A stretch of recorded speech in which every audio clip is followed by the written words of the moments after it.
This video will review the tasks that you need to complete in order to fill out the skeleton registration code. So you're going to notice there's comments throughout the code. Those will tell you what to do in each area. The first comment on line 9 tells us to add 2 more courses of your choosing. And you can choose any course you want. I'm going to choose the 2 classes that I teach, which are computer science and engineering.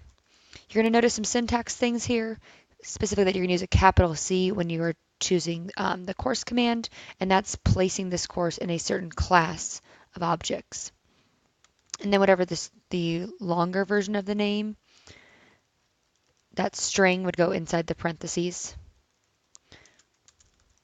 I'm going to repeat the same process for my engineering course, Introduction to Engineering Design. So again, I've created a variable equal to the course, and then in parentheses, the full name. Now, if I move ahead to line 27, the next to do is to add a third test student and assign them 4 classes. And you can see in the previous section that I have highlighted right now, they've demonstrated how to do that.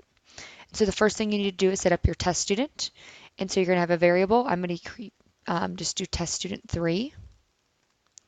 And you set that equal to student, and then their name goes inside the parentheses.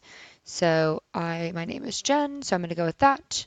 And then we're just going to use the last name of sample to keep it consistent. They want us to assign 4 classes. To keep things simple, I'm even going to do a little copying and pasting here because the code's pretty much going to be the same. The only main difference is that instead of being test student 3, or 2, you want to do test student 3. So I'm going to change the number. And maybe I want to add some of the courses that I just created. So instead of giving them a history class, let's give them computer science. Instead of math, they can take engineering. So now I've added my third test student on line 28 and gave them 4 classes.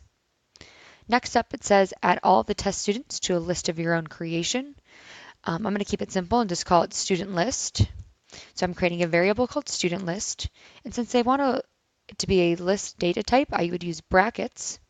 And then inside the brackets, I need to give the variable for each student. So my variables I've been using for the students are test student 2, and test student 3. So that's going to go inside the brackets. And I need to put commas to separate each value. The next to do on line 35 says to print student list. And that's as simple as it sounds. You just use the print command with the name of the list. This last section is going to be your most complicated section, and that's where they ask you to iterate over each of the students in the list and print their names and course schedules. Now, whenever you hear iterate, that's a clue that means to copy, and so that's a clue that you're going to need a list. Sorry, not a list, a loop. So I'm going to be creating a loop that's going to check each student in the list. Since I know exactly how long my list is, I can use a for loop. So I'm going to type out for student in student list. And remember, every for loop should end with a colon. So remember the syntax for a for loop. You do the individual item first and the name of the list second. Now they tell us that they want to print the names and course schedules. Now if you think back to the student skeleton code, I'm going to flip tabs here for a minute. There were a variety of functions here that stored information about the students. And so one of these functions, the string function, stores the first and last name in all the courses of the student. So rather than having to go through in my loop and try and print all those pieces of data individually, I'm just going to call the string function, and that string function will do all the formatting for me. In order to call a function, you type out the function name. So in this case, it's str. You are still going to include the parentheses, the argument for the string function. And notice that part of this function's name, it had 2 underscores on either side.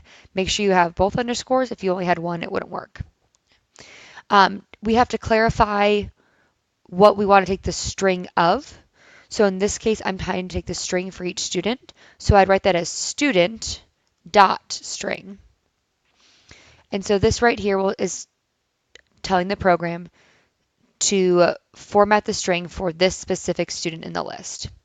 And then since I want to print that information, I would just add a print command right before my student.